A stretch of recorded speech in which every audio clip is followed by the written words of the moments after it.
I am Vivian, 34 years old, and for most of my adult life, I have been the one my family could count on, at least that is what they believed. There is a certain comfort in being needed, I suppose, but need is not the same as love, and over time even a steady heart can run cold. I live in a modest apartment on the Upper West Side of Manhattan, cluttered with legal textbooks and mementos of achievements my family never acknowledged. For years, I have hidden a quiet strength beneath my reserved exterior. Perhaps I should have known betrayal was inevitable. But when my mother's message arrived, "Vivian, come early this Friday. We have something special planned for you at the new place," I let myself hope just a little. If you've ever wished to belong, you'll understand. My family's world revolves around status. My mother Evelyn keeps her hair perfectly set, her pearls always visible. My father Martin prefers to stay in the background except when credit is given. Then there's Olivia, 5 years my senior, all effortless beauty and confidence with a voice like champagne. To my parents, Olivia is the golden child, the standard by which all else is measured. I still remember how when Olivia graduated from Columbia, my parents threw a party so lavish the neighbors gossiped for weeks. The following year, when I finished my degree at NYU Law, we ordered takeout. My father smiled and handed me the bill as if to say, "That's just how things are." Chloe, my younger sister, has always played the role of the innocent, never quite responsible for her choices, always shielded from consequence. These patterns started early. When I was 10, my birthday fell on the same weekend as Olivia's ballet recital. That morning, my mother walked into my room and said, "Change of plans, sweetheart. Your sister's performance comes first. We'll celebrate you next weekend." I watched from the audience as Olivia twirled across the stage, applause thundering, my own cake left uneaten on our kitchen table. Years later, on the day of my high school graduation, my parents slipped out after my name was called. "We've already heard your speech during practice, dear. Besides, Olivia's networking event is more important. You'll understand when you're older." I understood all too soon. Money, its presence and absence, became a recurring theme. When Chloe decided she wanted to study art in Florence, my parents quietly covered her tuition, flights, and living expenses. When it came time for me to attend law school, I was told, "You're smart, Vivian. You'll find a way." I did 3 part-time jobs, countless scholarships, and a student loan that followed me into my 30s. When I once asked about the difference, my mother smiled thinly. "Your sisters need more help. You're so independent." It was meant as a compliment, I think, but it never felt like one. Still, I played my part as the reliable one. When my father's consulting firm faced a lawsuit that nearly bankrupted them, I quietly wrote a check to cover the retainer for his lawyer, $25,000 never repaid. When Olivia's fiancé lost his job 6 months before their wedding, I lent them enough to keep their deposit on a Brooklyn venue, $15,000 transferred from an account marked only with my initials. For Chloe's hospital stay after her accident in Florence, I arranged payment for her bills from overseas using an old friend as a proxy. None of them ever knew the true source of their rescue. My family thanked God, thanked fate, thanked their own cleverness, but never me. It wasn't always bitterness. Sometimes there was hope. I told myself that if I was patient enough, generous enough, they would see me for who I truly was, not the shadow behind Olivia's spotlight, not the safety net beneath Chloe's leaps, but someone worth loving for herself. I clung to that hope long after it ceased to be reasonable. What I didn't know was that every favor, every act of loyalty would one day be weighed against a secret I never saw coming. As Friday approached, I rehearsed all the ways this time might be different. I bought a new navy blue dress, wrapped a housewarming gift, and let myself imagine just for a moment that family could mean acceptance rather than obligation. If you have ever been the reliable one nobody appreciates, you'll understand what it's like to walk into a room hoping to be seen and fearing that you won't. Little did I realize this family gathering would be the moment everything changed forever. Looking back, I sometimes wonder if the script for my family was written long before I had a chance to choose a role. Olivia, with her dazzling smile and easy grace, was always at the center of the stage. Our mother told her, "You make everything look effortless, darling." I remember the way Olivia would glide into a room, instantly the focus of every conversation, while I stood at the edges waiting for my chance to matter. Chloe, meanwhile, floated through life as the innocent, rarely blamed or burdened. The contrast between us was always stark, and in the world of our family, contrast was destiny. Olivia's every accomplishment was celebrated as a victory for the whole Stevens clan. When she won a regional debate in high school, my parents hosted a champagne brunch complete with printed invitations and a "Congratulations Olivia" banner stretched across the living room. I can still hear our mother's voice. "You see, Vivian. That's what success looks like." That same year, I placed first in the state science fair, a project that had kept me up nights and earned the praise of my teachers. At dinner, my father glanced at the certificate, then turned back to his phone. "Very good, Vivian. Now, Olivia, tell us about your upcoming interview at Columbia." It was not just about praise, it was about resources, time, and emotional energy. When Olivia announced she wanted to attend an expensive pre-college summer program, my parents found a way. "We'll make it work. It's important for her future." When I applied for a similar program, the answer was different. "We all have to make sacrifices, Vivian." Even as a child, I understood that sacrifices in our house belonged to me. My mother once told me in a rare moment of honesty, "You're our strong one. You always find a way." Maybe she meant it as comfort, but to me it sounded like an excuse.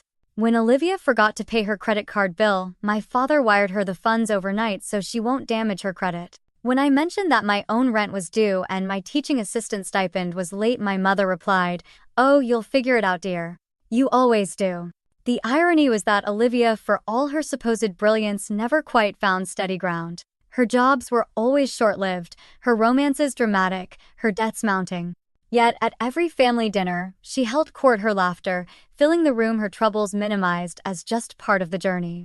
I watched my parents bend over backward to insulate her from consequences, creating what I came to think of as golden chains, a life wrapped in privilege that ultimately stunted more than it supported. Meanwhile, Chloe, quiet, kind, almost invisible, slipped through the cracks, never asked to lead but never expected to fail. I learned early to take nothing for granted. By 16, I was working weekends at the local library, stacking books and saving every dollar for a future I suspected I'd have to build alone. I applied for scholarships with a single-minded focus, determined that no one would ever be able to say I owed my success to someone else. My acceptance to NYU Law was mine alone. No grand party, no financial safety net, just the quiet satisfaction of survival. Still, hope is a stubborn thing. I remember the winter Olivia's engagement unraveled in spectacular fashion, the details splashed across her social media in real time. My mother called me, voice trembling, "She needs you. Please come." I took a late train, sat with Olivia as she wept, made tea, and told her things would get better. That night, as I left her apartment, I caught my own reflection in the lobby mirror and thought, I am always the one they call when the world falls apart. Over the years, this pattern deepened. Chloe struggled with depression in college, dropping classes and retreating from the world. I drove upstate to visit her, leaving care packages and gentle notes. My parents, meanwhile, sent money and worried from a distance, always assuming I would do the hard work of comfort and repair. If you've ever been the one who patches the cracks and smooths the tensions, you know the toll it takes. There is a certain pride in being strong, but also a loneliness. I became the family's quiet problem solver, the one who kept the machinery running while others took the bows. Sometimes I tried to talk about this imbalance. "It feels like I'm always the backup plan," I said once at Thanksgiving, hoping for understanding. My father shrugged. "Not everyone is as resilient as you, Vivian. It's a gift. Don't waste it complaining." The room grew quiet, the subject changed, and I was left with the familiar sense of being both seen and unseen. If you've ever watched someone else's triumph eclipse your own, you'll understand why I sometimes walked the streets of Manhattan late at night, searching for a place where I could exist without comparison. Yet, even then, I kept showing up. I kept giving. Because that is what family does, or so I believed. I should have seen it coming, the moment when all that loyalty would be turned against me. But hope, like memory, has a way of clinging to old patterns even when they serve only to keep you bound. As the invitation to the housewarming arrived, bright and insistent, on my phone, I allowed myself to believe again that this time would be different. I had no idea that the greatest humiliation was yet to come. The invitation arrived on a crisp Wednesday morning, gleaming in my inbox like a promise. "Vivian, join us early this Friday for a special celebration at Olivia's new penthouse. We have a surprise in store. Please dress up. Love, Mom." There was a map, a time, and a line at the end. "Let us know if you're bringing anyone." I stared at the message for a long moment. Was this the moment I'd waited for? A family event just for me, an acknowledgement, perhaps even gratitude. Against my better judgment, hope crept in. I spent the next 2 days carefully preparing.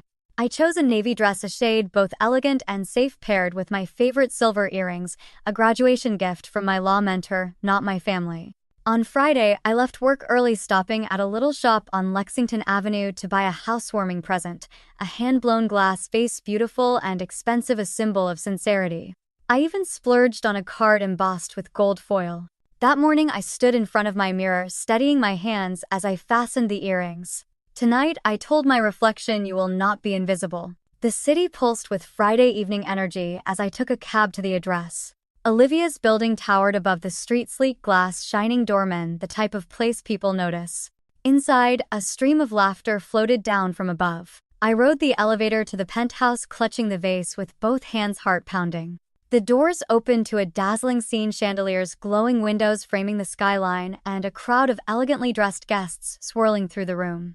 There was my family clustered near the grand piano, smiling for a photographer. The first surprise came before I could even step inside. A woman with a headset stopped me at the entrance, flipping through her clipboard. Name please, Vivian Stevens. She checked a list and handed me a badge. I glanced down, guest. It read, printed in soft gray. Not family, not even special guest. Just guest. For a moment, I thought it must be a mistake, but the woman was already greeting someone else. Inside, the feeling deepened. Olivia swept across the room, golden hair, perfectly curled, dress shimmering. Vivian, so glad you made it, she said brightly, air kissing my cheek. Her gaze flicked to my badge and she smirked. I hope you found your way all right. The coat room is on the left, guest coats go there. Her voice was gentle, almost sing-song, but the words bit hard. My parents appeared next, all smiles for the assembled guests. Darling, you look nice, my mother said, her voice just loud enough for nearby friends to hear. We're so glad Olivia thought to invite you. I placed my gift on the side table next to a stack of others, some from strangers, some from distant relatives. As the evening wore on, I realized my assigned seat was tucked away at the far edge of the dining table near the caterer's station. Olivia's friends chatted about travel and fashion, careful not to include me. Even Chloe, usually so sweet, seemed distant, glancing nervously between Olivia and our parents before returning to her phone. Then came the moment everyone had been waiting for. My mother clinked her glass, calling for silence. Thank you all for coming to celebrate Olivia's new home and to recognize the very special news we're about to share. I felt the eyes of the room swing toward me, heat rising in my face. Was this it? Was I finally being recognized? Olivia stood by the piano, holding a large sealed envelope. As many of you know, our family has always believed in investing in our future. Tonight, I'm thrilled to announce the Stevens Family Trust, set up by our parents and generously funded, will ensure our legacy for generations. She paused, letting the applause ripple. And as of this evening, I am honored to be named primary beneficiary. There it was. Not a word about me, about my help, about the nights and dollars I had poured into keeping this family afloat. Just Olivia, radiant and untouchable, center stage as always. My mother beamed at her. My father nodded, pride evident. Then Olivia added, and let's all give a round of applause for Vivian, who's always been supportive in her own way. Every family needs a guest who knows their place. A wave of laughter swept through the room. I forced a smile, but my hands clenched in my lap. This penthouse was never yours, Olivia whispered, as she walked past me, voice low enough for only me to hear. It never will be. Just as I thought I could not feel smaller, a sudden commotion broke out near the living room television. Someone had connected a phone to the screen, and as the crowd turned, a series of group chat messages began scrolling across the display. Private messages between my mother, Olivia, Chloe, and a few close family friends. Just keep Vivian on the side, she's not really family. We only invite her for the optics. Vivian's good for a check when we need one, but she doesn't belong in the core group. Laughter erupted. Some guests looked away, others whispered. I saw Chloe's face blanch, lips parted in shock. Olivia recovered first, sweeping the phone from the screen. Technical difficulties, so sorry everyone. Let's get back to the celebration. But the damage was done. My humiliation was now public, and for a long moment the only thing I heard was the sound of my own heartbeat pounding in my ears. I set my napkin down, smoothed my dress, and quietly left the table. If you have ever been betrayed by those closest to you, you know the cold clarity that follows such a moment. I walked out into the Manhattan night, the city buzzing around me, and for the first time I wondered if being the reliable one was worth it. I had no idea that this public humiliation would be only the beginning and that the power they wielded so carelessly was about to slip from their hands. I spent that night wandering the city, my heels clacking against wet pavement, head spinning with shame and anger. The words from that group chat burned into my memory, every line a reminder that my place in the family had always been transactional good for a check, never truly welcome. By dawn, I'd walked until my feet throbbed and my spirit hardened. There is something sobering about humiliation when it finally gives way to resolve. Saturday morning, the world outside went on as usual, delivery trucks rattling by dog walkers bundled against the wind, but inside my apartment, I was unraveling the story of my family all over again. I made coffee, sat at the kitchen table, and let my mind settle on the facts. This wasn't just about a party or even about being overlooked. It was about being erased from a legacy I had quietly helped to sustain. Midway through the day, an official envelope arrived, hand-delivered. Inside, a formal letter from the family's attorneys, an invitation to a private meeting at a Midtown law office regarding the final structure and disbursement of the Stevens Family Trust. Attendance mandatory. The letter was cold, efficient, unsigned. I set it beside my coffee and stared out the window, wondering how many times I would have to play the part of outsider before the curtain finally fell. On Monday afternoon, I arrived at the law firm's offices, a sweep of glass and steel overlooking Central Park.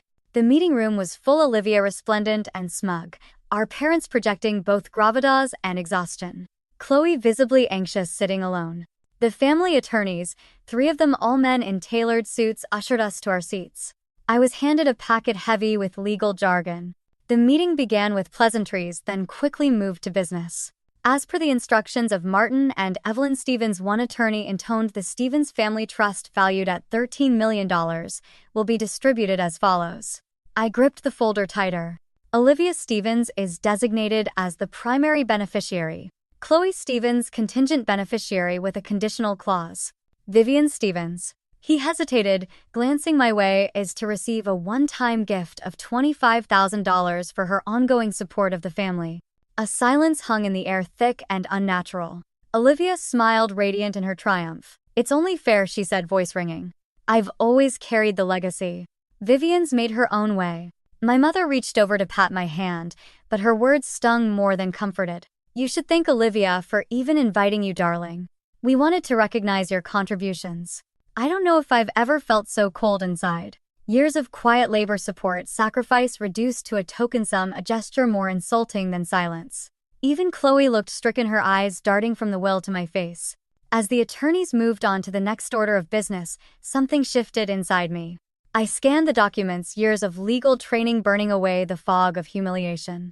A detail caught my eye, a clause buried deep in the trust's creation date and disbursement rules referencing prior contributions and undisclosed amendments. The math didn't add up. If Olivia was the sole beneficiary, why did the trust reference a silent partner? Why the vague language about pre-existing claims? I cleared my throat, interrupting the flow. Excuse me, I said. This section, all parties with documented prior investments or financial support may petition for an audit and redistribution. Could you explain? The attorneys blinked, surprised. My father shifted uncomfortably. Olivia snorted. You wouldn't understand the details, Vivian. This isn't a courtroom, it's family business. But the lead attorney looked uneasy. Well, in theory, if there were documented evidence of major financial support, it could trigger a review process. But that has never applied here. I looked at Olivia, meeting her gaze squarely for the first time in years. Are you sure? A crack appeared in her composure. I felt it, a faint tremor in the room, the beginning of a shift. For a brief moment, even my mother seemed uncertain. I left the meeting quietly, but with a new sense of purpose. At home, I pulled out old files, bank statements, emails, and checks, records of every payment, every rescue, every anonymous support I'd given over the years. There was more than enough to prove major financial support. For the first time, I wondered, had they truly believed I would remain silent forever, that I would quietly accept erasure now formalized on paper. As I assembled my evidence, a message flashed on my phone. Chloe, her words rushed, full of apology. Viv, I didn't know. I swear. Please talk to me. There's something you need to see. That night, as the city hummed beyond my window, I realized what humiliation had given me clarity. For the first time, I saw my family's power for what it was, a facade built on borrowed money and borrowed affection. They had underestimated me and in doing so had opened the door to consequences they never imagined. If you have ever looked at Betrayal and felt the icy edge of resolve, you'll know what came next. The trust fund was not as airtight as they believed. And I, who had always played by the rules, was about to write a few of my own. There is a particular quiet that settles over a person once humiliation turns to resolve. For days after that meeting, I barely spoke to anyone. My phone rang, Chloe, mostly her messages growing more urgent, but I answered only when the time felt right. Instead, I spent those nights surrounded by folders and printouts, the flicker of my desk lamp illuminating a decade's worth of evidence, the checks I had written, the bank transfers I'd arranged, the emails confirming tuition payments, and hospital bills. Each slip of paper, each screenshot was a stone in the foundation of something new, a silent, methodical form of justice. It didn't take long to realize how much I had given over the years. $40,000 to cover Chloe's study abroad program after her scholarship fell through. $15,000 for Olivia's wedding deposit transferred from an account in my initials. $25,000 for my father's legal fees when the business faltered, routed through a trusted family friend. There was more, much more. As I organized it all, the anger that had paralyzed me began to fuel a different energy strategy. The next step was obvious. I reached out to a former colleague, Marcus Hall, now a rising star in trust litigation. Marcus had always admired my attention to detail. "You've got enough here to raise serious questions," he said after an hour of reviewing my evidence. A family trust is not immune to audit, especially if prior contributions from a key member were deliberately concealed. "You want this quiet or public, Vivian?" I considered the question. For years, I had protected my family, shielded them from embarrassment and scandal. But the group chat, the public humiliation, the way Olivia and my parents erased my role, these were not mistakes. They were choices. "We do it by the book," I said, "but if they force my hand, I won't protect them any longer." With Marcus's help, I filed a formal petition for trust audit, citing material, prior investments, and support. The process was clinical, wrapped in polite legal language, but beneath every sentence lay the weight of years unacknowledged. We submitted bank records, emails, affidavits from those who had witnessed my sacrifices. The law firm handling the trust was required to notify all parties. Olivia was the first to call. Her voice, so confident at the party, now trembled with anger. "You're going to ruin everything, Vivian. After all this family has done for you." I couldn't help but laugh, a short, bitter sound. "After all I've done for you, Olivia. You might want to reread the trust documents." The days that followed were a blur of correspondence and mounting tension. My parents emailed first appeals to family loyalty, then veiled threats about destroying the Stevens name. Chloe, meanwhile, sent increasingly frantic messages. At last, I relented, meeting her at a quiet coffee shop on the east side. She was pale, her eyes rimmed red. "Vivian, I'm sorry," she whispered. "I had no idea what they were planning about the trust, the group chat, any of it. I just went along with what Olivia and Mom wanted." She slid her phone across the table, her hand trembling. "There's something you should see."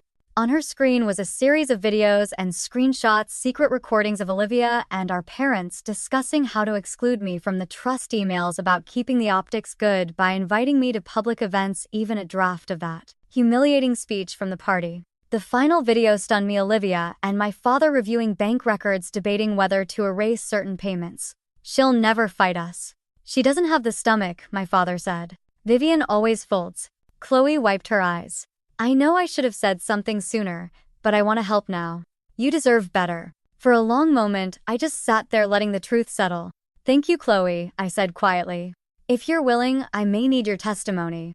Together, we brought the new evidence to Marcus. With the recordings and emails, our case was not just strong, it was explosive. Marcus filed an emergency injunction freezing the trust fund, pending full investigation.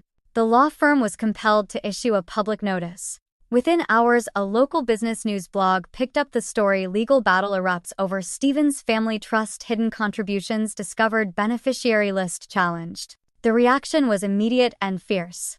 Olivia called in a rage, her voice shrill. "You're tearing this family apart for money," I answered simply. "No, Olivia. For the truth." That weekend, the group chat leak from the party found its way onto social media. Screenshots spread like wildfire. Commenters debated, speculated, gossiped. "Not really family, good for a Czech guest at her own party," phrases that stung but now cut both ways. Olivia's reputation, once so carefully curated, began to unravel. Brand partners called off collaborations. Her PR manager resigned. My parents tried to control the narrative, but each denial was met with another wave of receipts, emails, bank records, testimony from Chloe. The legal process was slow but relentless. A court date was set for final review. Reporters staked out the courthouse steps.